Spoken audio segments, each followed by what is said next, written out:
It's Sunday night. It's 7 o'clock or 10, wherever you are. Maybe it's 8, maybe it's 9. I don't know where you particularly are, but it's sometime, somewhere, and we're going to go on and get into it. Could be, I think it's 12 midnight. No, it's 7 a.m. Afghanistan time, somewhere there, about 12 hours away. So wherever you are, it's Miller, it's beer 30 sometime. I'm actually drinking a beer tonight, which is really odd. I'm drinking a Sierra Nevada Pale Ale. I don't know what you're drinking, Joe. Nice. I am having from a microbrewery. It's called Alter Ego. It's an ale house or farmhouse ale, I guess is the way what they call it. Called Alter Ego from Smart Mouth. Pretty good stuff. Oh, this is the first time catching our show. What we do is we buy the books for the week, we read them up, and we talk about them here, and we go back and forth. We get some input from the chat. So definitely, if you like what you see here, you want to support us, there's multiple ways you can do that. If you want to support financially, you can go through our Patreon. And I was going to pop that up. Where is it? There it is. Yes. You can go through our Patreon. Go check out over there. Look at some of the books that we do give away for the month. I mean, and it shows right here, different tiers, 1, 2, or 3. And whatever you want to do, whatever you want to donate. So $1 gets you one entry, 2 for 2, 3 for 3. And I actually have 2 books I'm giving away tonight. I'm going to do one here right before we get started with the comics. And I'll do one at the end. So that way you got 2 chances to win the book. And the book tonight is I want both of us in there. Where is that at? It is right here. It is X-Men number 3 Shannon Mare variant. I grabbed 2 of those. It's a pretty badass cover. So if you're definitely into X-Men and like Shannon Mare, that's one to come get. So go to our Patreon, check it out, and figure out how to do that. So we're going and give away. And another way you can support us too is through T-shirts. We do provide T-shirts. I think we did sell one T-shirt finally. Nice. I think it was where's my comments? It was Double S. I think he bought one. It doesn't tell me who bought it. It just says I sold a T-shirt, so we definitely sold the T-shirt. You can go by and check us out there. And at Teespring, you can go get. Oh, it's not there. It's where I'm doing lovely on the technology tonight. Teespring, there it is. Go get your You've Been Thunderlust shirt. Thunderlust. So go by and get that, or go by and get the technical difficulty shirt, which I'm kind of having tonight. So if you don't want to support us financially, you just want to support us, a thumbs up, a share, a like, all that good stuff is great. Helps us get our name out there a little bit more. So before we jump into the books, I said I'm going to give one book away now. And we'll see here. Let's go back to our screen share. And where is it? I thought I had it up there. Oh, no. Where is it? I wonder if I closed it. Don't worry, folks. We're professionals. We are professionals. There it is, random.org. I don't know why it wasn't showing it before. There it is. So, if we look here, we do have Bob World with 2 entries, Jason Cantu with 3 entries, Caffeinated Geeks with 3, Stephen Ronda with 3, Discovery Bay with 1, and of course our Pocan Joe with 3 as well. Joe, why don't you give me a number to randomize? So I'm looking with a hit random. I'm going to do it like how many numbers you tell me? Give me a number. Huh? 4. So there's 1, 2, 3, and 4. Caffeinated Geek gets one of those issues of that. I'll write that down so I got it. And we'll do the other giveaway here toward the end of the show.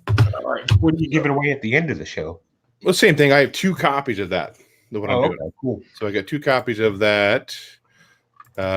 Shannon Mare X-Men number 3 variant. So giving away 2 of those. Now, everybody in the chat yet? No, nobody in chat. Why don't you go ahead and start us out on your first book? You want to start Marvel or DC? What do you want to do? No, Marvel, DC, or independent, right? Well, let's go ahead and hit up this Green Lantern Black Stars. All right, so this brought up an interesting thing, and I did a little homework on it. And there's this thing called, it's a mode of control and power, right? It's called Regulia Verde, right? It's when the faith overall rules. Whatever the faith is, they're in charge. Like A good example would be the Catholic Church running Rome for like forever, right? They got their own rule, right? And the Black Stars kind of have that kind of faith. The problem with this kind of faith is when you start taking over other lands, like, I don't know, Earth, that where that doesn't really get looked at. But in this case, they brought up this very good point that constantly, and this is taking place, I'm assuming, in an alternate universe to some degree. Because like every day there is some sort of conflict where the superheroes are constantly at war, and the people are getting kind of tired of it. They're like seriously, the damage and everything's bad from this. And our boy Green Lantern's like, all this stuff can go away, just let the Black Stars take over, because that's what they do. They take over. They're kind of like the church in Marvel Comics. What is it? The church with not God dang it. It was the Guardians father. Yeah, the Guardians thing. Yeah, that Church of Ultimate Truth or something like that. Yeah, anyway, like that, yeah. Black Stars are kind of like that. They take over countries. It's all faith-based, very much faith-based. So there's not really a whole lot of individualism in the entire thing. So this becomes a problem when we find out that our boy Green Lantern is actually double-crossing the Black Stars in this, because he brings Superboy, who's kind of wanting to end all this mess to begin with, kind of brings him on board and tells his future bride, which was a total noble lie type of thing to get the people to come together, that, it looks like we're going to war if you don't want to leave Earth alone. So good stuff happening in this. I really like it. Really opens up the mind a little bit and kind of, I don't know, makes you feel a little smarter when you know what's going on in it. So I really like that. Now, that's Grant Morrison still writing out, right? Yeah. Yeah. Okay, I'll talk about it. An indie book that you didn't read, I picked up. I actually think this was scheduled to come out a while ago, but it finally got released.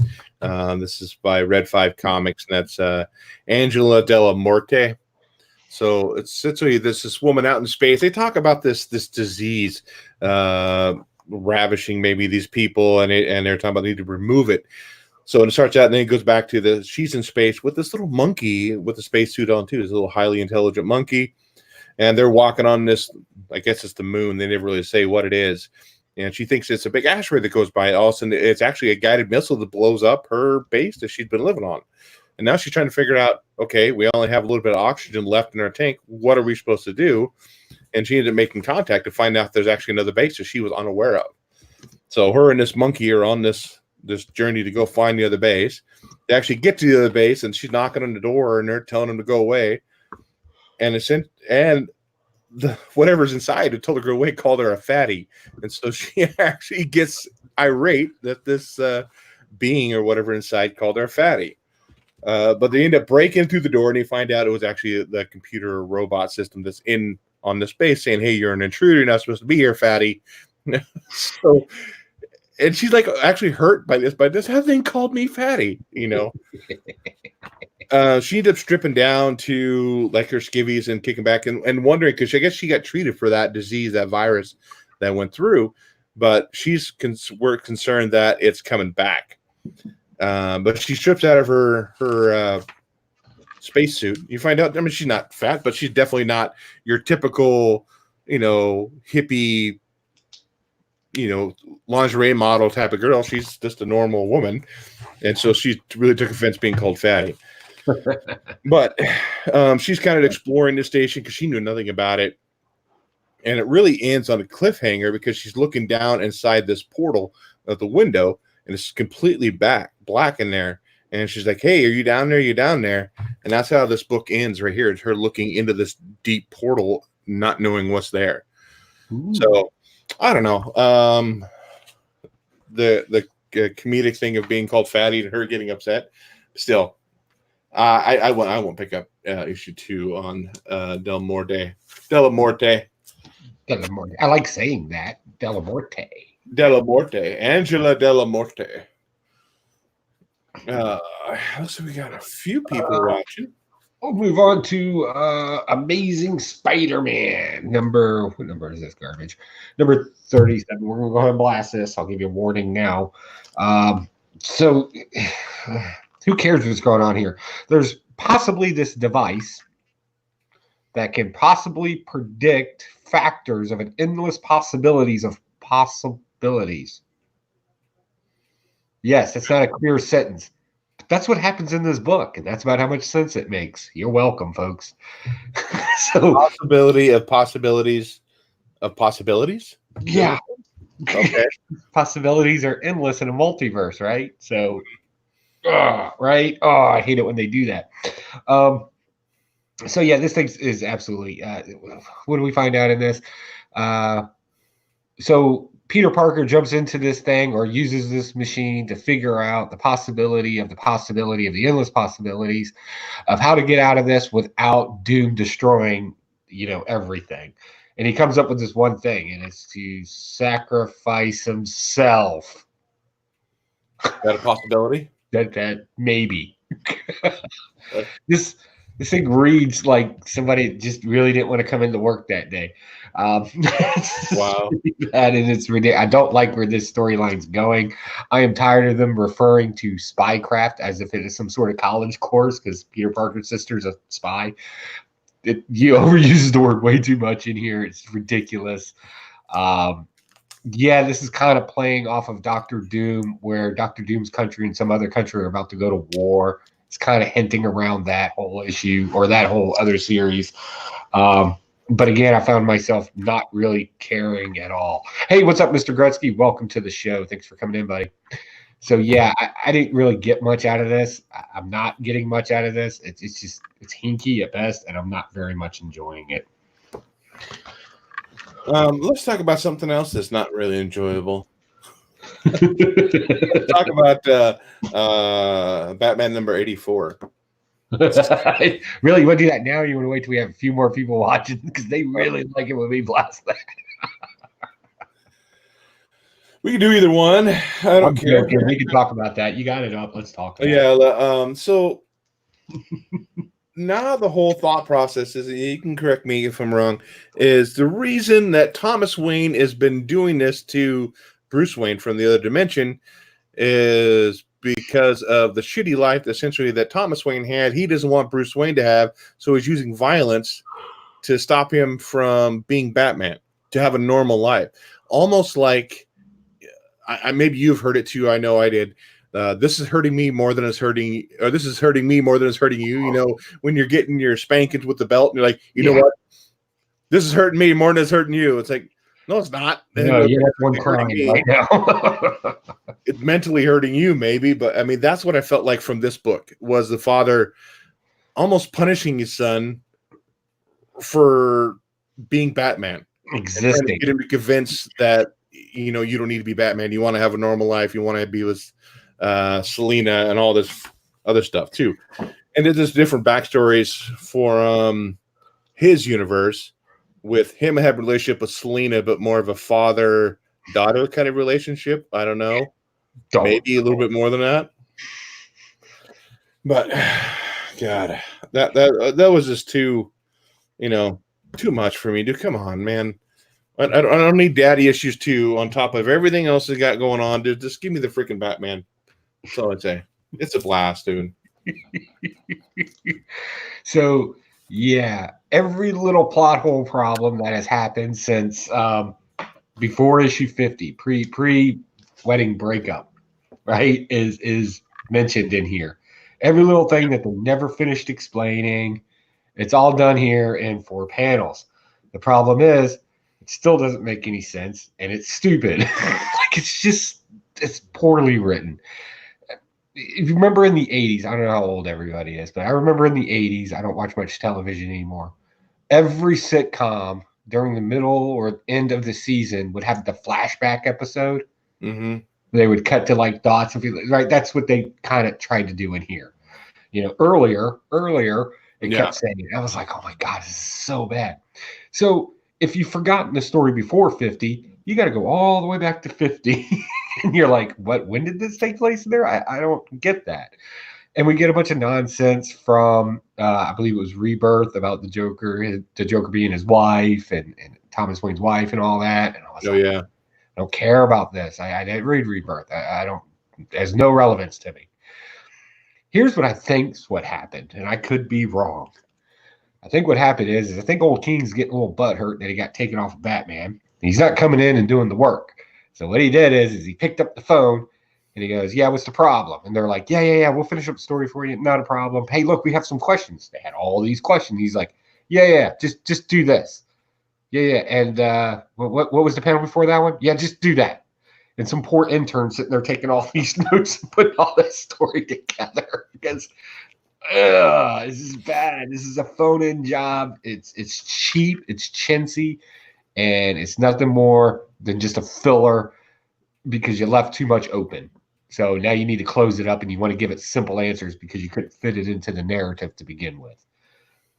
I know that's cruel, but that was cruel to do to your fans. So I don't know what to tell you, man. Well, he's taking over Batman and Catwoman. I think that series that's coming out. I don't know when. That sounds more like a middle-aged life crisis than anything else. So, yeah, that was just. Yeah, I don't know. So cheap. Maybe I'll see. We got somebody. Oh, you just posted a link. What's that link for, Joe? That I'll mention it again later, but that is the latest auction that I'm running. Has a lot of modern comic books and vintage game stuff in it that I came across in a estate sale, and then tons of comic books that I've been reading. I'm just cleaning out some boxes of some stuff. I will say this: the Max comic book is in there, and I wish I didn't put it in there now. I know it's actually worth something, but there's some other stuff in there as well. So definitely check it out.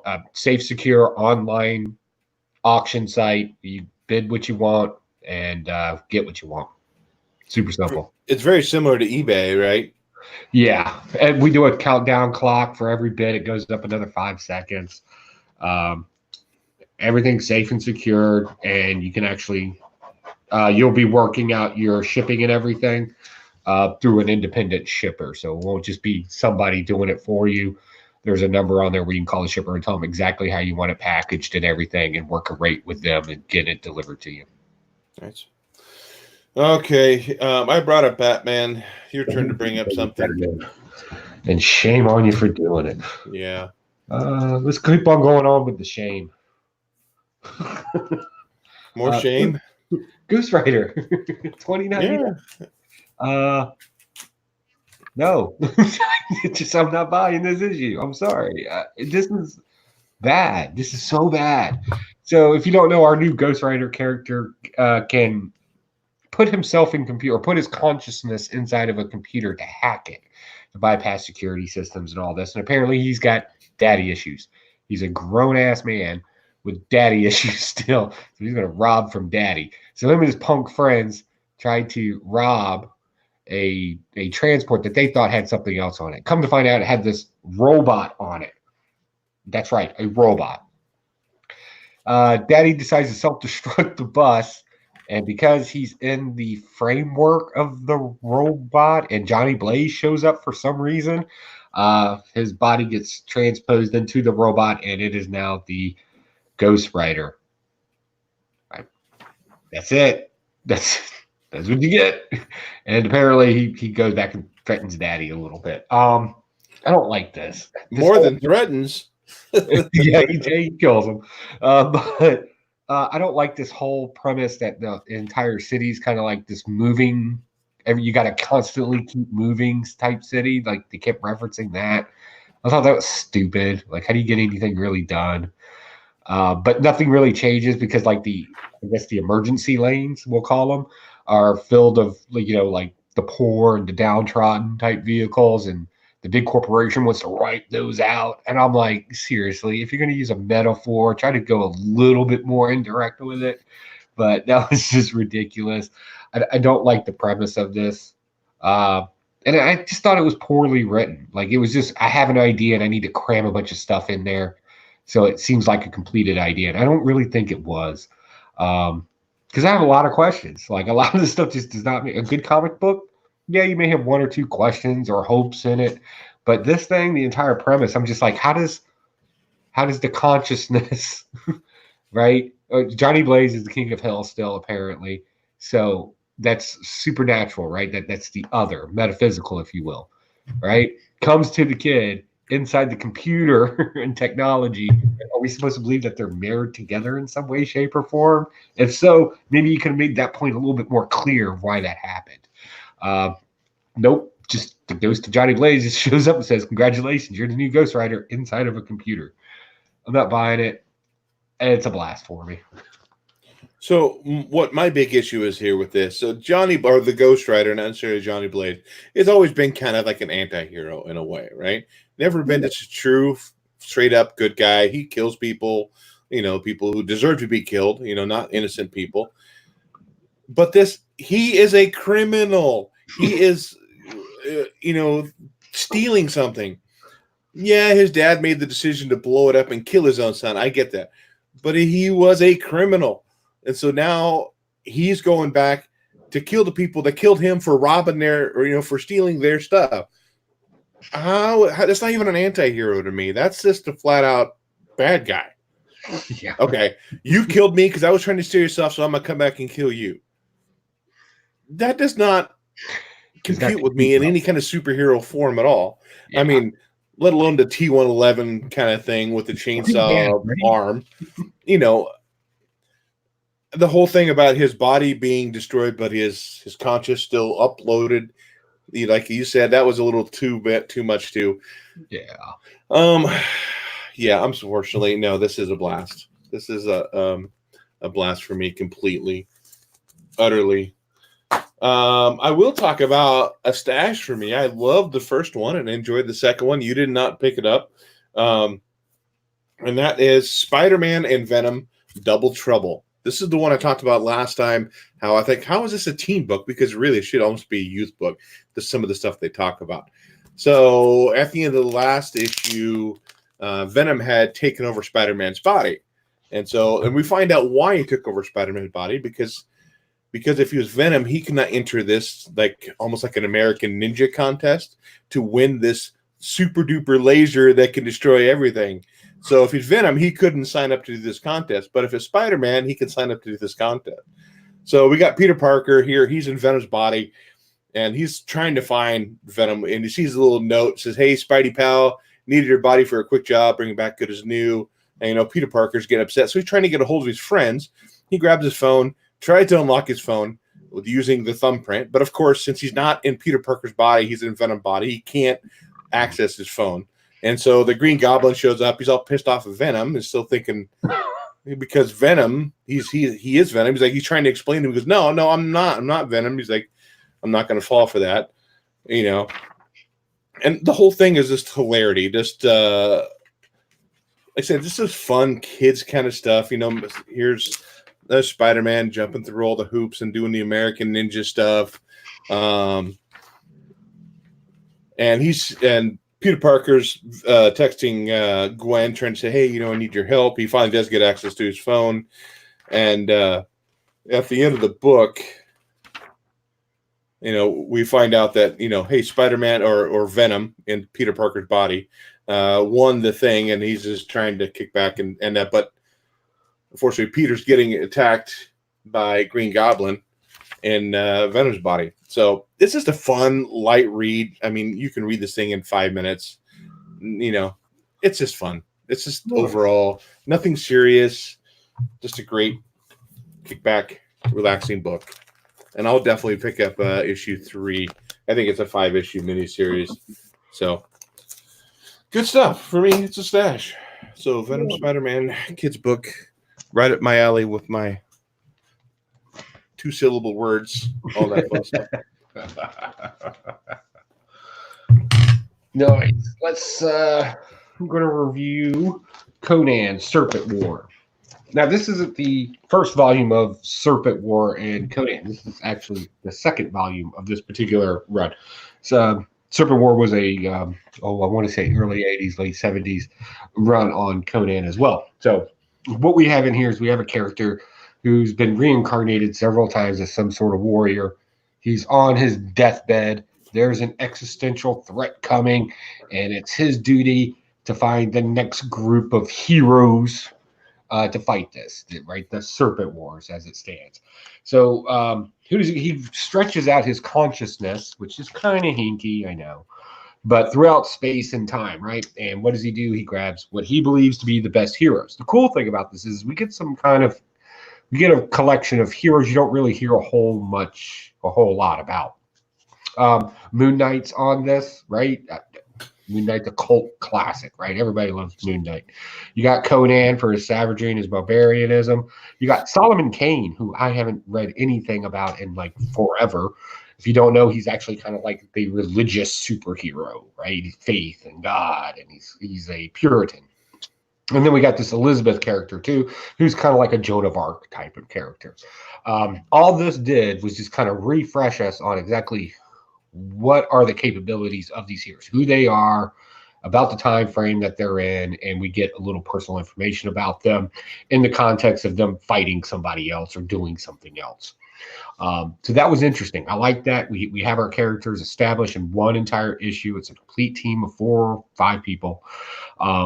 And then we get the threat. I like that because now we know what the limits of our characters are, right? So no craziness just getting pulled out of nowhere. So yeah, I really like that. And plus, I mean, Solomon Kane, he wasn't the most popular comic book hero ever, but they did make a movie after it. So I mean, yeah, that. But yeah, I always found him kind of an interesting character in the whole theological sense of it. And then that's another thing too. All these characters have some sort of religious base to them. Even Conan, his thoughts and philosophies on religion and Crom and how Crom doesn't care about him and all this other stuff. Even Elizabeth, our character there, there's some foundation of faith and morality that needs to be done right. And then of course, Moon Knight thinks he's an Egyptian god, or is he an Egyptian, or the right hand of an Egyptian god? So they're all kind of faith-based in this. So I think that's going to be very interesting pushing forward. I kind of like that idea. I want to see where it goes. Will it be good or bad? I don't know, but I'm going to stash it because I'm curious and I want to see what happens next. So yeah, definitely Conan Serpent Wars. But this could be like the other Conan books where you're constantly waiting for something to happen and get drugged on 5 or 6 issues and no real answers. If that turns out to be the case, I'll probably end up dumping this quick. But I think this is only a 4-issue run, so we shouldn't have that problem here. So yeah, definitely a stash. Yeah, that's why I passed on it, because I'm kind of a little Conan burnt right now. Right. So, but Solomon Kane, isn't he in a lot of literary? Oh my goodness, books. He's in books. Yeah, it's where he got his start. Again, it was kind of like this. Think of the warrior priest, where he's kind of like a warrior pilgrim, I guess is the best way to put it. He's kind of used in that aspect in a lot of literary work. So yeah, having him in here it kind of makes sense with the storyline. I've seen the movie, but I don't remember much about it. I know he wears like a pilgrim hat. Yeah, it's pretty forgettable. Yeah. And it was the guy who played Mark Antony from the Rome TV series who played that character, I think. Yeah. Okay, let's talk about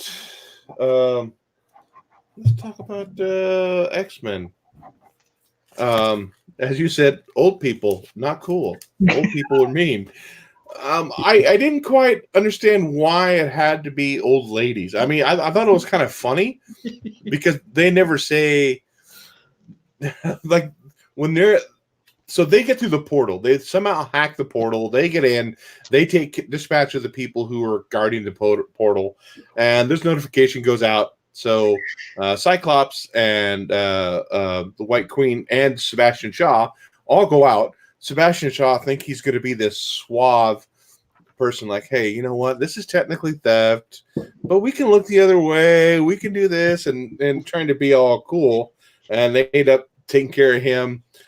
But I love what they say to the White Witch, the one lady said, because they say the S word. They say S word. They never cuss. They say the B word, the S word. When it says, she dresses like the S word with a serious P word problem. I just thought that was hilarious. I busted up. And just the expression on the White Witch's face, too, Emma Frost, was that fit right in there perfect.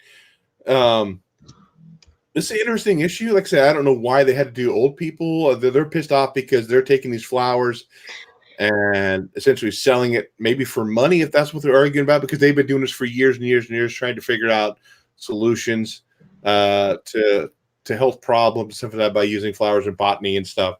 I don't know if that's why they're pissed off, but they took flowers in order to to learn from it too. So, but we find out essentially that they have a problem with the gates and they need to be looked at for sure. I do like the old the Black Plague kind of mask that they're wearing. That was kind of cool too. But overall, I think it was a decent issue. It still continued to be good, but it seemed like it's flopping back and forth between stuff. One issue was about Crokea, and now we're boom jumping clear over here. Kind of, I think it's a little too jumpy for me. I think it needs to fill out one good storyline and maybe jump into the next one. I don't still feel like it's connected enough. Yeah. So Double S. Yeah, Double S is in there. What's going on, Bubba? X-Men number 3. So geriatric old women got a problem with the X-Men having a hemp farm. They're going to steal some of their stuff. This is what happens when the 1960s young, free, flower child grows up and becomes bitter and angry. That somebody's doing it better. It was a fun issue. I think it's a little ridiculous, and that's okay to do every now and then. It is a comic book, right? So the ridiculous is welcomed. But yeah, the whole concept of old ladies getting the best of the X-Men. Okay, I'll buy it. Even when the one lady kind of plays possum where she kind of falls down and she's like, "Oh, my hip." Okay? And they shoot him in the face with this. What is it? It's deneutralizing slime. It takes their powers away or something like that. It was fun. It's a fun issue, and I think sometimes we forget that's the whole point of a comic book, right? To be somewhat silly and fun, and they did it. So I'm kind of curious where this storyline goes. But we find out that the grandmothers are actually kind of dark. Yeah, right? Yeah. The corporate overlords right, that used to be in charge of them wanted to only sell their plans for profits and not the better of humanity. So you get the one picture of one of the guys buried in one of their little fields and the plants are growing out of them. Yeah, that picture. So a little dark, but still silly. Okay, I'll buy it. I love the fact that they don't want to cuss, but they have to say S word or B word. I thought that was great. At first I was like, am I reading this right? What the hell are they talking about? Yeah. But all in all, and again, they keep coming up with these classic covers right here. I really like these kind of more classic covers that they're coming up with. So this was a good issue. I'll see where it goes. Technically it's a first appearance, right? I think they're calling themselves what did I put on here? Horticulture. And doesn't Shock say whore? Didn't he call them like whores or something at the beginning of the book? Yeah. I like that whole Sebastian Shaw. Thinking that he could negotiate with them and the whole he's trying to play smooth, and that didn't work out. And then the absolutism of Cyclops didn't work either. That was because he's a soldier boy. I liked it. It was a fun, interesting issue. I'm stashing it, but I don't know how long. Hopefully the storyline doesn't take too long to just be done with, because it's good to get those breaks, but there's still a lot of other things going on in the X-Men stuff right now. Like you said, I don't want to spend a whole lot of time on it. So there were only 3 women that came through the portal. Didn't they talk about somebody dying? Or maybe they left somebody back? Yeah. Because at the end, it says horticulture is, and there's this definition, collaborative group of like-minded, blah, blah, biotechno. And it says Augusta Brome's 64 years old, best friends with Opal. Opal, best friends with Augusta. Lily thinks she's best friends with Opal, but isn't. And then Edith doesn't need friends, don't want them. That was kind of fun, too, at the very end. There's all these little tidbits that Hickman's been throwing in at the end of the book that you kind of need to read sometimes because it's a little more added on to the story, I think. Yeah, it kind of sets you up for there's minor details that are about to pop up and become significant in the story, and that's good. As long as they're significant to the story in some way, I'm cool with that. But if you're just throwing just random facts in there, like people's height and shoe size, I don't care. Yeah. Okay, that was mine for X-Men. What do you got, Joe? I'm going to go ahead and hit up this New Year's Evil.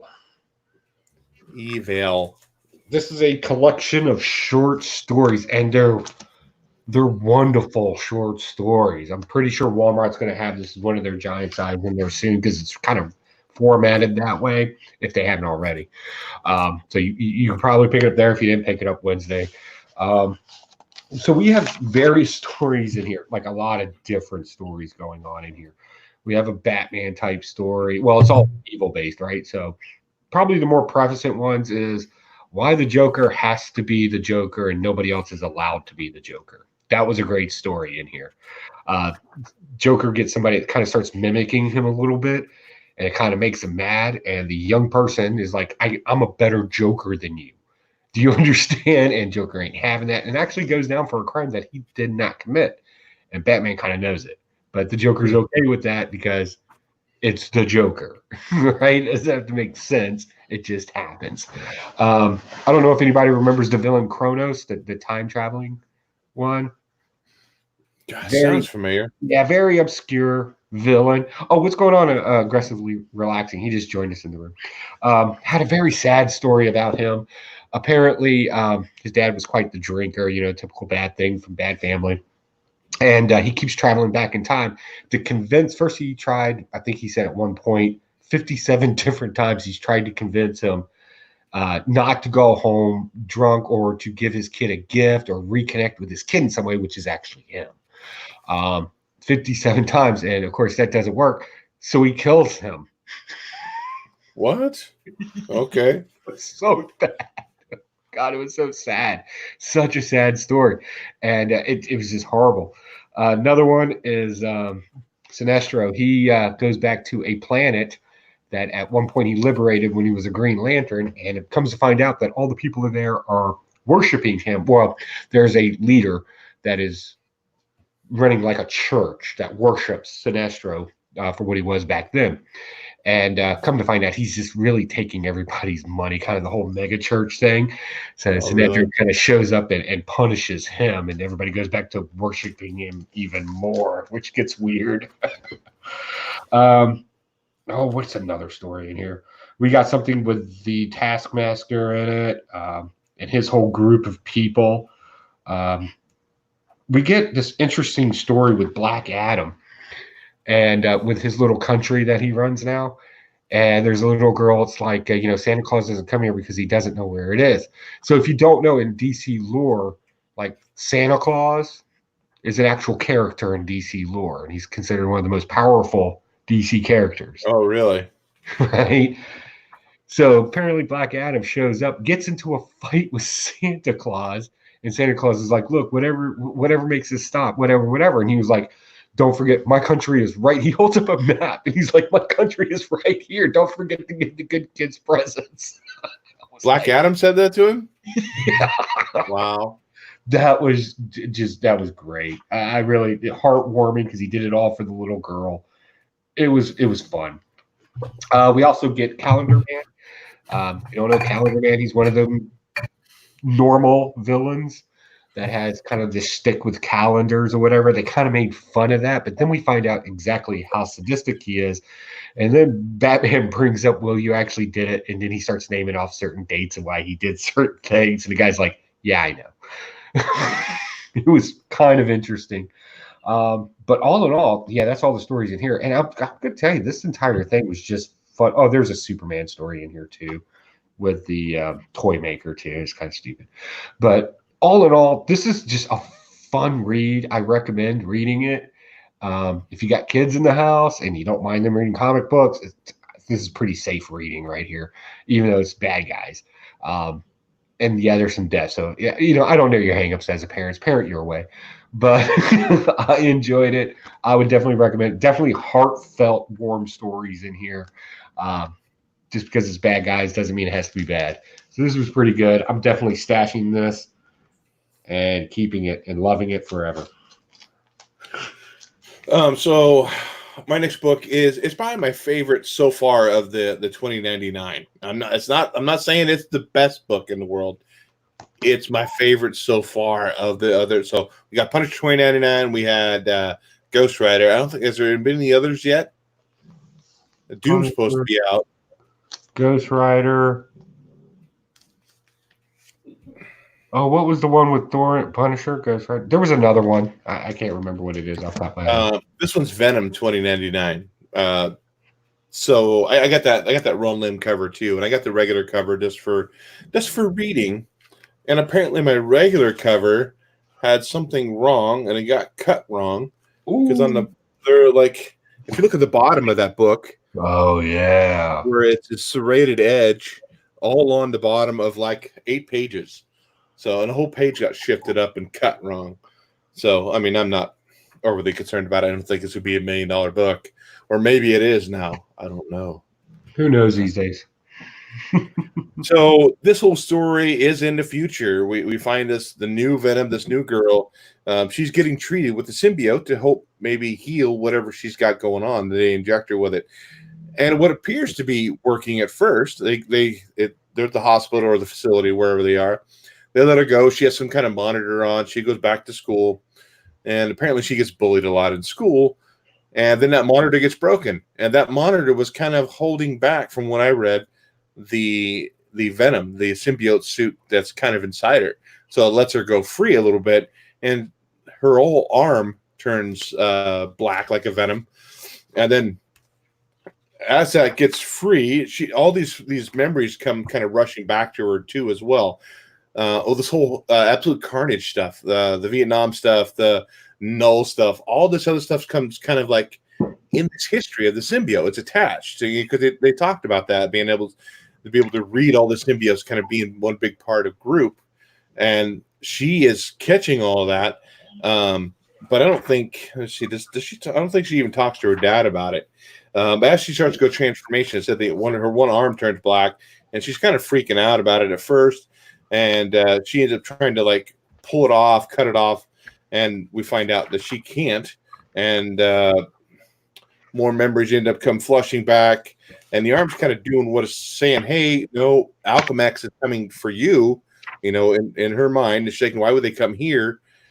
And then she ends up her home gets invaded by the Alchemax, but that arm turns into a big shield. It's protecting her from these other soldiers coming in, and she ends up going back to the facility where all these little symbiotes are in these little canisters, and they're yelling free, free, free, trying to get free.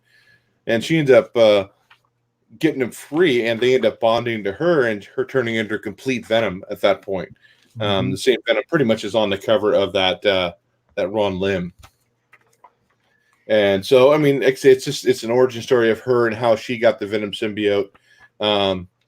She's getting kind of revenge against some of the bullies and stuff like that. But it's crazy how 2099. If this is, I don't know, does 2099 mean the year, or is it the universe 2099? It's the year. The year. So it is the future. So all this stuff relatively is tied in with Null and all this stuff. So that's what I was surprised by. That's what I thought was the most interesting about. They still made a connection where she can hear Null even in the year 2099, and we have everything coming up with Null here real soon.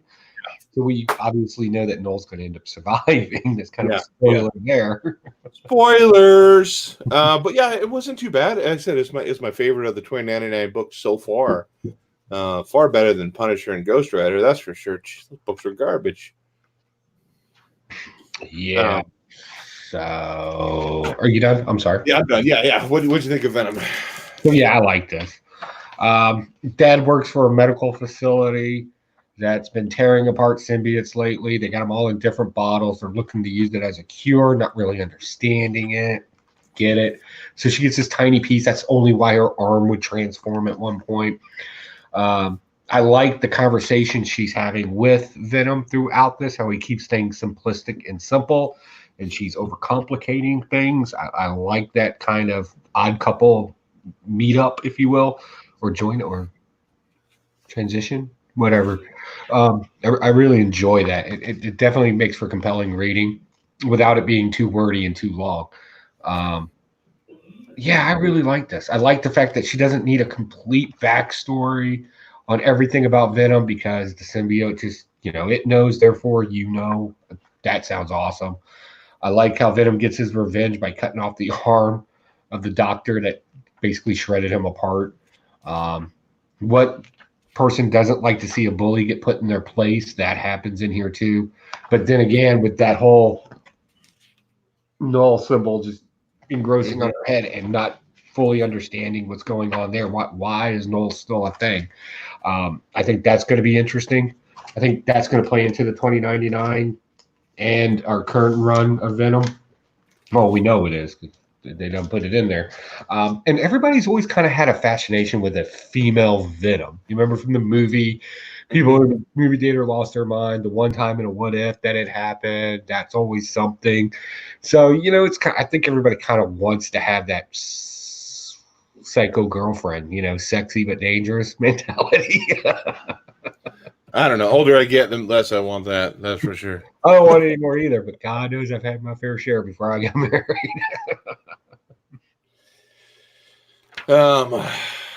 What is it? No, yeah, it's your turn. I brought up Venom.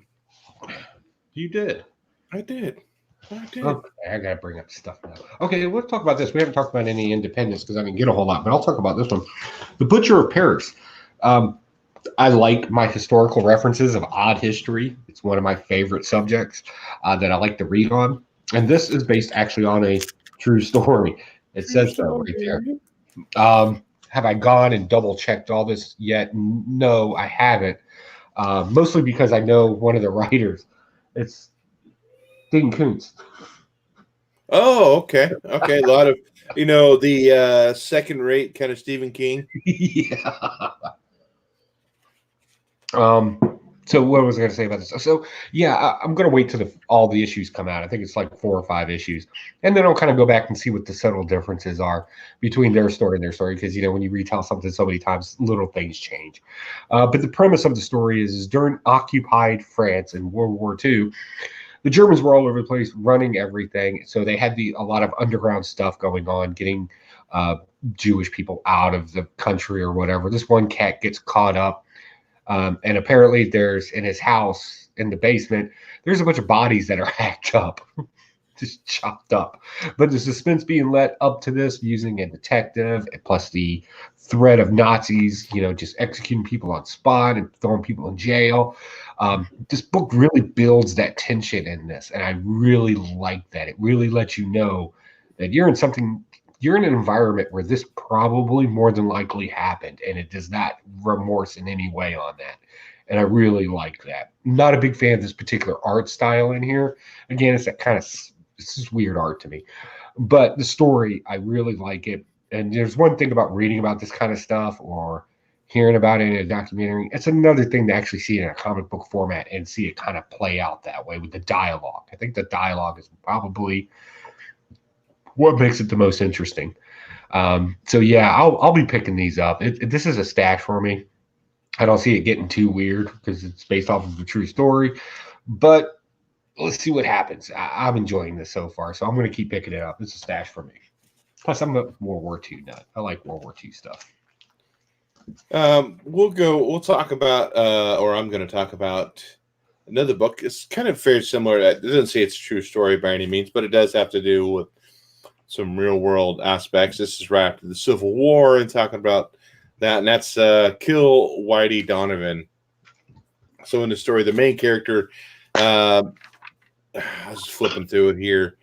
So she's like in her mid-20s, and she's talking about got him to think, I suppose, Jimmy White Donovan has been for 8 weeks since he left from the war, 1 week since my sister took her alive, and 2 days since I decided that bastard was going to die for what he did to her. So essentially, this is his sister's husband. He's gone to war. She's decided that she's going to go after him. But she needs the help of one of the slave girls who live on the property. And we find out, too, a little backstory. It goes into where her mom's telling her when she's younger that, hey, you have to act like a little girl. You can't act crazy. We're trying to make ourselves a life for ourselves. And if you don't act like a little princess, we're not going to have this. Because her dad's a doctor in this town, and they're really trying to settle down and have roots. But she's kind of like a tomboy in a way. But she ended up breaking one slave girl out, and I'm gonna say Aunt Jemima looking woman comes out and says, "You can't do that. You can't leave. The master's gonna beat you. He's gonna whip you because you're out here after." And the slave girl's like, "If I get away from it, I don't have to worry about it." Essentially. And they're trying to get out of there pretty quiet because it's the middle of the night. One of the other male slaves were there saying, "No, I'm not going to be part of this because if they find out you're gone, we're going to get whipped for that." So he goes and tries to ring the bell for the alarm, and then the girls take off through the woods, and they're going to end up getting tracked by a couple dogs, but they end up killing the dogs and getting away. And then comes morning time. They're getting on a train that's run along the tracks. Typical hobo story, running, jumping on a train. One of my favorite scenes from Oh Brother, Where Art Thou was when one of you guys is Smithy. I don't know if you've ever seen that movie and you get yanked from the train. I love that movie. That doesn't happen in here, but it reminds me of that every time somebody jumps on a train. And so they jump on a train, they get a little further down, and they end up jumping off and they're walking along the tracks, and they're kind of arguing back and forth about what this mission is, why this girl's with her. And then two shadowy figures further down the tracks, you hear a gunshot. And then the one slave girl gets hit. And then it just shows two shadowy figures look like Confederate soldiers, and that's how this book ends. So I think they've caught a slave that's of course she's left her master and ownership and all that stuff. But that's how the book ends right there. Not too bad. I don't think I'd probably pick up issue 2 just to see where it's going to go from there. And if it doesn't really pick up anymore, I don't know if I'd read it anymore. It kind of reminds me of a little bit of what was that book? Django Unchained? Huh? Django Unchained, maybe a little bit. Yeah. There's another book about a woman who got shanghaied essentially, and she has to go back and get revenge. Read something. I forgot what it was called. It was, but that was pretty good. It was okay. It's a stash. It's a light stash. I'll check out issue 2 and go forward from there and see what I think. But that's it's my turn now, huh? You talked about yours. I talked about mine. Let's talk about this. And I think all of these were reprints. I was thinking that this was the Donny Cates Thor coming out. I'm like, oh, it's here already? No way. Okay, cool. I'll grab it. And it's Thor the Worthy, but I think they're all reprints from older stories. And I flipped through it. I'm like, Walter Simonson. Okay, yeah, he's pretty well known for Thor. Okay, we'll give it a shot. Sal Buscema is the inker on one story. I'm like, wait a minute, something's wrong here. But yeah, they're all reprints of stories. But I read through the first one. I'm like, okay, I never have read that. Maybe that might be an original story. And then I get to the second story. I'm like, wait a minute, that is eerily 90s, and Thunderstrike is 90s. I'm like, that art is 90s all over it. And I'm like, okay, wait a minute. And then I found out they were all just reprints of other stories. So unless you're a super duper Thor fan, I just pass on it. I mean, you may even have all these Thor stories already in their individual issues. And this might be like one of those Marvel, what are they? They're doing a lot of them now, like not Marvel Age. The what? The facsimiles? No, not the facsimiles. They do like a Marvel book once all reprints of Thor or Spider-Man or whatever like that. So unless you're, like I said, a super duper Thor fan, you have to have everything Thor. Pick it up, but other than that, pass on it. It's a blast. Not much of a review, but just yeah. More like a warning. Yeah, warning. Don't buy it. It's $5. Yeah, it's $5 too. Talk about a number 1 that came out. I think. Did you get this Fantastic Four, the Annihilation Scourge? I did. Okay, so I've been purposely avoiding the Annihilation Scourge. I got way too many titles that I've been following, but somebody was like, "Man, you got to give at least one of the books a try." Might as well take place with Fantastic Four, which is a classic villain for Annihilation, right? That's kind of like the main antagonist of the whole thing there. You might as well just go ahead and get at least at nothing else Fantastic Four. So I said, all right, fine, I'll do it. I liked this story. I'll go ahead and say that right now. This is a stash.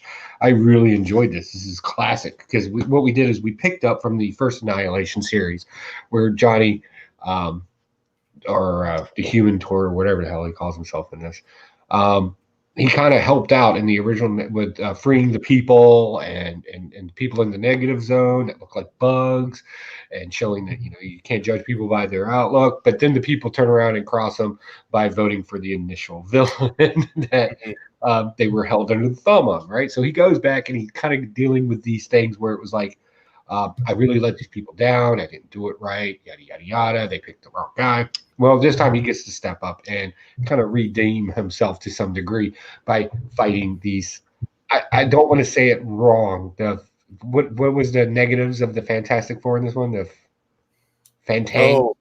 yeah, something like that. Something really weird. I thought it was pronounced effing. I think so, because that's what Thing says later on. I think so. So the effing four, if you will, which are nothing more than evil versions of the Fantastic Four in this.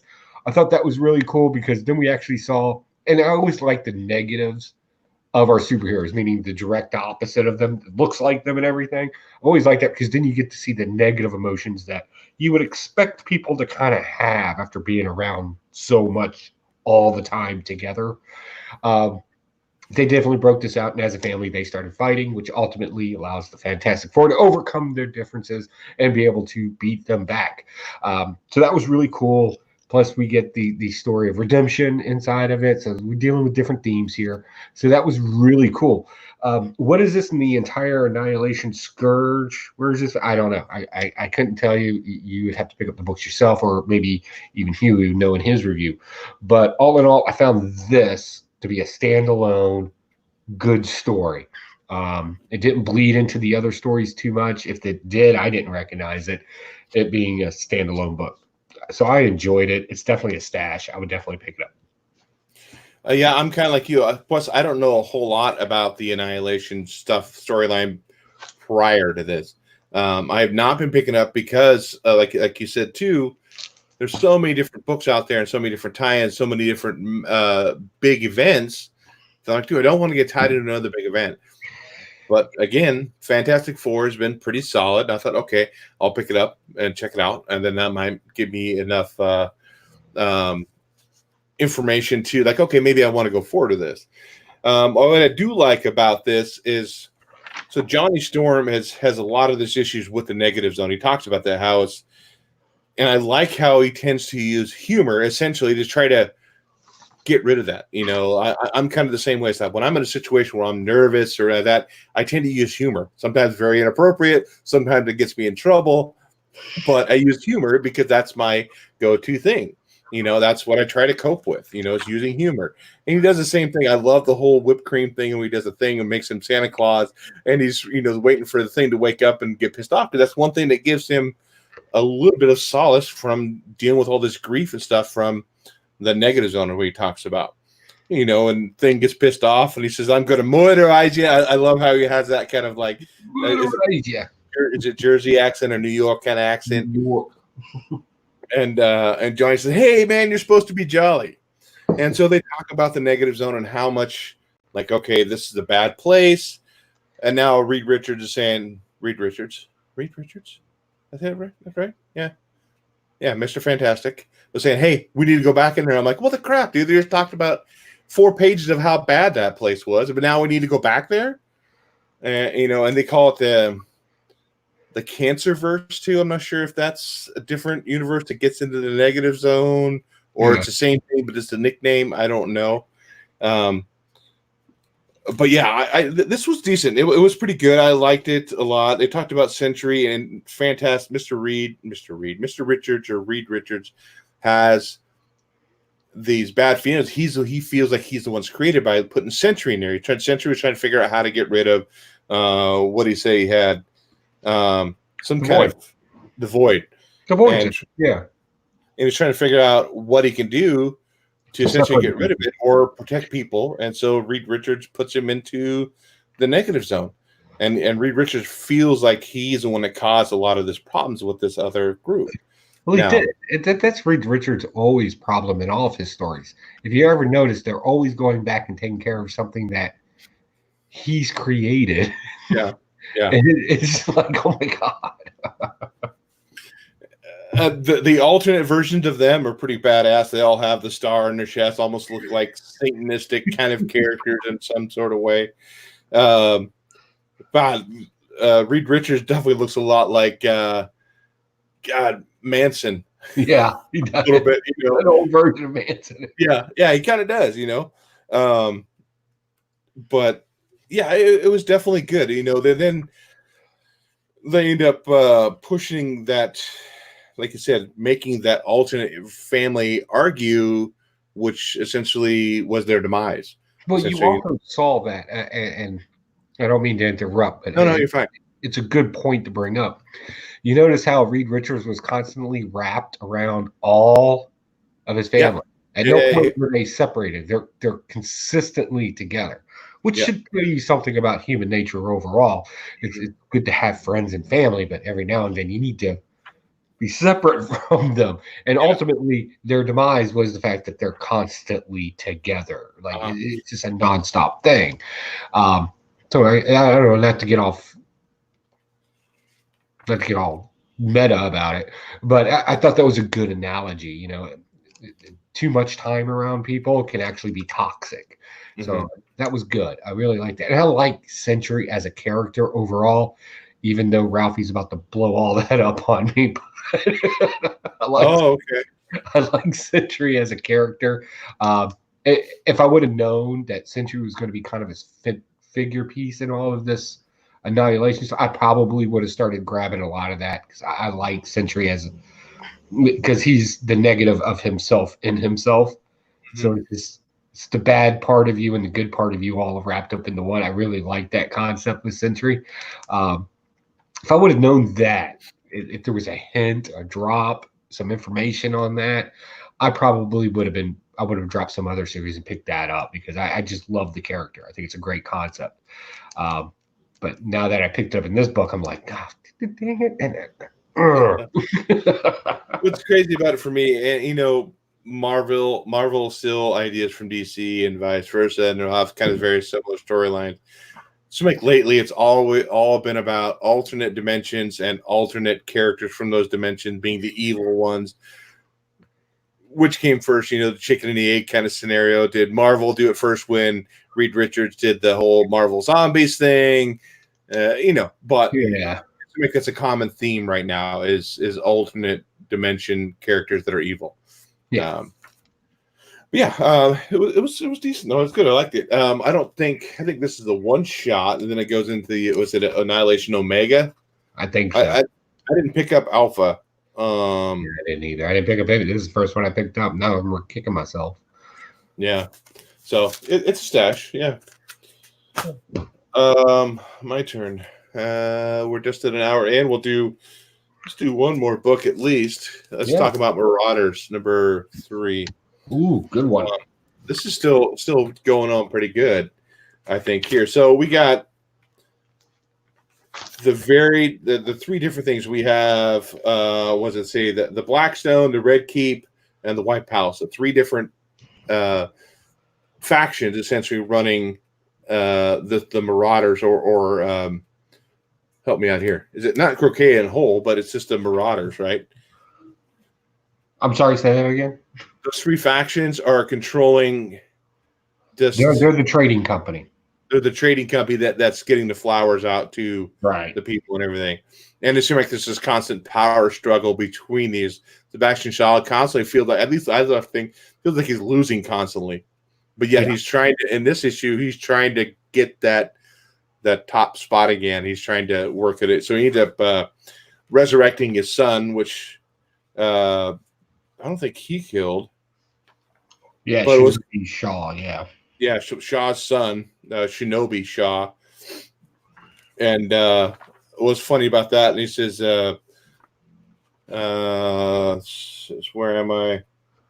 He said something about, I still want to kill you, talking to his dad. You know, so they still have that relation, that animosity between the two of them throughout this whole issue here. But yet Shaw's kind of like, hey, hold on, let's talk about some stuff. We'll explain what's going on. And I think he's using his son as his bishop or something like that. That's going to be underneath him, running his portion of that trading company. Let's see here. Flipping through the book again. It's just a lot of relationship issues with him and his father through the whole thing. I thought the most interesting part is if you look at this in a timeline sense, this goes on during the last issue. Yeah, that's right. Yeah. Or right before. Because it wasn't supposed to be some girl that Sebastian's been sleeping with. It was going to be his son, and he wanted him to be the Red King, yada, yada, yada. That's why he's wearing the red outfit. So, yeah, that kind of got taken away. So, really, I don't want to call this a family dynamic issue. I want to call this politicking. There's philosophy of politics in here and squaring away a foothold of control and power. Mm-hmm. Mhm. I'll talk more about that in my review. I'm sorry, I didn't mean to interrupt. No, you're fine because I'm trying to draw some of the points out and stuff like that. Is that Pyro in the chair? He's like, Yeah. hey man. He's like, it's all freaking just drugged out. It looks like. Yeah. But yeah, this is all about him kind of, even though they have this history of hate, he's trying to groom him essentially to be his number 2 man in this whole thing, and he's using him against the other 2 portions of that trading company. Because at the end, he says, "Hey, they're conspiring to kill you," because he's trying to explain to it. He's trying to figure out how he died originally. But like I said, I don't remember how he did die. Did it explain that? Very vaguely. Because I don't think he ever went into it. He never really wanted to. Yeah, they didn't go into detail. They just kind of did like a flashback type of thing. It was kind of vague. I don't know much about Shinobi Shaw. I didn't really read those runs of X-Men, which is okay. Because in this one, it didn't really rely too much on that knowledge. We do know that Shinobi Shaw has a past with a Japanese gangster organization, and he still has a debt to them that's collecting interest right now. So that's interesting. But yeah, this is still continuing to be good, even though, I mean, I said I can't really pluck a whole lot of important facts about it. It's just building the story of deceit and control throughout the whole thing. And that's what I feel the Marauders has kind of been with those 3 portions of that trading company, and who's trying to seize control. The White Witch is constantly trying to manipulate stuff, where Sebastian Shaw thinks he's manipulating. So that stuff's kind of cool. It's almost not spy, but power and control. That's what the whole thing's about, essentially. Yeah. It's political, or in this case, you can actually say corporate control too. Yeah. Corporate control. They're both models that are very much based. So yeah, I'll give my review of this. I like this, even though this is what I normally call the boring issue in between issues, which really shouldn't be happening this soon. But we have to explain, right, what's going to happen, the main story point. So obviously, Shinobi Show is going to be playing a vital role in all this. Sophisticated, well-to-do family that has issues and problems, that relies on very strict rules of appearance rather than substance. In this, he's in debt because he made bad decisions. Dad thinks he's in control and is wheeling and dealing. We saw in X-Men where actually he's not that good at it. And then we see in this where we understand why he wanted to have the extra seat and it was given up to somebody else. We also, in the little side issues, I found interesting, there's one on, I don't know what page it is, but it says addendum to report X-Dex Langley. So obviously the government at Langley is keeping some sort of control over this, and there's a whole like text message thing going on there about Kitty and Bishy and all that kind of stuff and what's happening. What I found to be interesting is at the very end, of course, you got to leave things on a cliffhanger, right? It says the White and Red Queens conspire to murder you. Why? They just said no, right? You took a second place. And also, there's 3 for every one king or queen. There's 2 other ruling underneath them, right? So like a second vice and secretary of state, right? Just to keep it simple. Who has the control, who has the power, and how does that work, right? This is what the what's the name of their company? The Fire Club. Yeah. Hellfire Club. Hellfire Club, yeah. Right. This is how they set themselves up, and this is their organization now as they become a multinational trading corporation, much like the India Trade Company did back during the revolutionary times. So yeah, it's mostly black market. Who do we deal with? It deals with international globalization and how corporations maneuver and outmaneuver the governments in their operations, and how sophisticated they actually are. I found that to be interesting in this. But again, this is all about a little bit of nepotism going on. If you want to know what nepotism is, there's a perfect example of it in here. I'm in control. I want my son to be the other person in control, right? He may not be qualified to do it, but I want him in control. That doesn't sound like anything that's going on in politics today. Sir, I don't watch television. I couldn't tell you what you're talking about.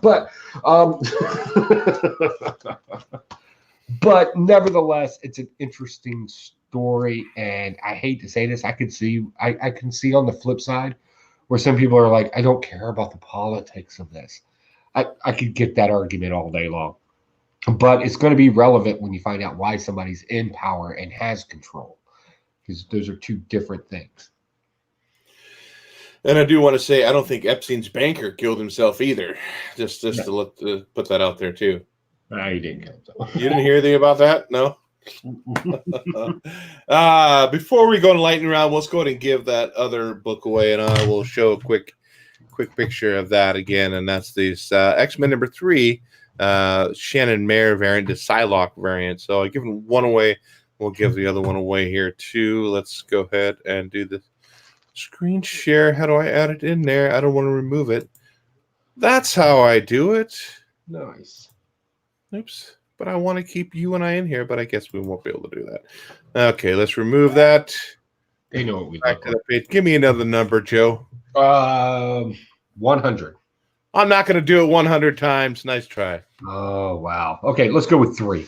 3. Okay, so there's 1. There's 2. And there's 3. That's Pocan Joe is getting that other copy. Let's go on and do it one more time. Whoever this time gets it. I already have it. I don't need it. You do? Yep. Here I got it too.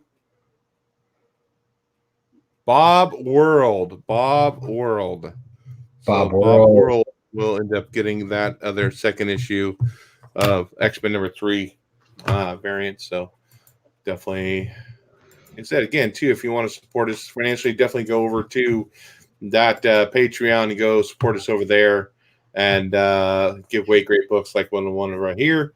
And and going to lightning round, Joe. What do you got for lightning round? Surprisingly, for lightning round, I only have 4 books left. Wow. What's kind of a light week, you know? It was. First, or my last independent was Napoleon Dynamite. I picked up issue 2. Why did I do that? I don't know. I thought the first one was okay, just to kind of get a taste of where they're going with this. And this one, they're trying to impeach, or this young lady right here is trying to impeach Pedro because she's saying there was more ballots than there were students. And come to find out, there's something relevant to that. I don't know. There's another dojo that opened up across the street from the old dojo you saw from the movie. This is like part 2. Napoleon Dynamite's brother's coming back with his girlfriend Lufanda. I might actually pick up issue 3 just to see how racist that gets. So are dead people voting in that one? Is that what it is? I guess so. So yeah, Napoleon Dynamite. Moving on to DC. Justice League 37. This got weird. Right? Through the power of Wu. Wu is what a lot of thinkers call BS. Right? So through the magic of crystals and belief, they were able to bring Hawkgirl back and her son Shane back to the distant universe, even though they were stranded in space. In the whole course of that, the ultimate thing that Perpetual made with her sons is broken apart. World Forger's dead now because a planet fell on him through the power of positive construction. But we do find out that the scales are tilting in the side of our hero. So the action is going to actually pick up in this, which is the only reason really why I'm reading it. This and that little starfish character, Jaro, is actually kind of funny. I love the fact that he calls Batman Daddy. And he often has crazy stuff that he says in here, and it just makes me laugh. So for that sole reason alone, we'll keep reading that. Marvel, Doctor Doom, number 3. So Doctor Doom's like legitimately the only character I know in comic book history to get sent to hell. Mephisto comes walking up to him like he's won, and Doctor Doom's like, nah, I gotta go back. Did you freeze there? You there? You're not going back. And he's like, no, I'm going back. Like they have this rant back and forth at each other, and then Lady Death shows up and is like, yeah, he's going back. Oh really? He can defeat hell. Yeah. And as silly as it sounds, it's actually kind of cool to read. It was legitimately kind of cool, just the absolute narcissism of Doctor Doom. Like, yeah, I know I was shot in the head, but I gotta go back. I got stuff to do, man. It was kind of cool. Last but not least, another story featuring Doctor Doom. Savage Avengers. This is probably the most sophisticated Savage Avengers I've read yet. And this one we get Doctor Strange. I'm not a Doctor Strange fan. Like I try to be. I get the fascination with it, but I just can't get into it because it's all dealing in woo to begin with. So I don't want to deal with it. And then we get Doctor Doom in it as well. Last we left off, Doctor Doom was feeding mead and delicious meats to Conan, and Conan is actually buying all this down because he wants the jewel that Conan stole from Gath at one point. You remember that whole cycle. Mm-hmm. So basically, we find out that technically in other languages, it's also called the third eye of Agamotto, because apparently there's 3 of them. Doctor Strange knew this. Who knew? So that's a thing. So now Doctor Strange wanted it. So does Doctor Doom. And Conan wants to go kill Gas. So they travel it through the portal to get something back from him to make all this happen. It gets a little weird. It gets a little deep. It's not that big of a deal. What you get in this is you get a bunch of sideline commentary from Doctor Doom and Doctor Strange, the doctors. And you get Conan running around with the sword hacking and slashing people left and right. I'll keep reading it for that. Oh, yeah. Definitely a stash. Deathbringer #1. This is a story about Donna Troy essentially becoming infected from the Batman Who Laughs, and they're leading up to that whole infected storyline. So it's a one-shot just explaining that, it was okay. But it's hard to pay. I think it was just $5. That was $4. But still, it's like for one shot, it's not giving me much new information. Excalibur #3, just because I ordered it and I obligated to buy it, so I bought it. I haven't read it. I probably won't read it. So that's something really cool. I'll find out something else. Savage Avengers #8. I didn't get a chance to read that one yet. Interested in the Doom storyline that's going forward in this, though. 20XX, or I don't know how you want to call that, from Image. I didn't get a chance to read that one. And Storm Kids, Monica Blue, a werewolf story. This is a John Carpenter book. So that's kind of one reason I picked up that one. I did pick up a couple other issues. This variant cover. I have the whole run, but I got the variant covers of them. And that is, this is Black Badge. A lot of people know that I was a Scoutmaster. I'm no longer a Scoutmaster now. We had our last meeting last night, and I'm now out of the scouting program altogether, but I still do enjoy it. What I like about these is on the back where it says the Black Badge pledge. The scout is obedient. He obeys his handler, mission master, parents, and all other duly constituted authorities. So I do like the little things they have on the back of these books. Like here's a whole bunch of merit badges, the weapon sabotage, improvised weaponry, demolition, traps, all the other cool things that are not BSA approved. So I'm sure BSA would look at this book and go, dude, you can't do that. You're copying our stuff. Mm-hmm. Those are the books that I got this week. I got a whole bunch of other back issues. I'm not going to run through all those. I think I'm going to do an episode of, if you look back behind me, you can't see it very well in this narrow patch. There's a whole bunch of books stacked up on top of my file cabinet. I'm going to do what's on Huey's file cabinet and go through maybe some of those books, some of the stuff that I picked up fairly recently. Again, too, we're going to go in and wrap this up. But before we do, if you like what we do here, you want to support us, you can support us through Patreon. You can support us by going down and buying a cool shirt like this one here, or the Thunderlust shirt. Pick up one of those. Thunderlust. Go by our Patreon, get into the Book of the Month contest. Again, too, a thumbs up and a share is always appreciated as well. Go check us out on Twitter, on Facebook. Facebook is great because you can post stuff on there. If you're looking to fill a run, somebody may have some extra books for you. Somebody might be able to do a little. There was a whole bunch of those going on. They don't go on it anymore. The Random Acts of Kindness, the ROKs. They've been missing throughout the community quite a bit lately. Yeah. We'll have to fix that. I think we're still planning on hitting Emerald City Comic Con. We're still working details out. It's not 100%, but we're still working on those details. So definitely, if you're interested in going out, you want to go hang out with us, meet with us up at Emerald City, come by and say hey, and we'll definitely try to plan that out. Joe's got a couple of stuff he wants to talk about too. I know apparently you got another Ralphie episode coming up, as well as your auction, right?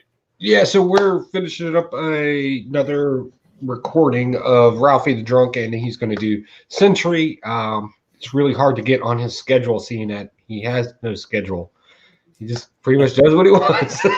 Can't control that. But we're going to have another one of those out, another one of our little sketch diagnosis of a superhero, where he's pretty much going to bag on him. That's what happens.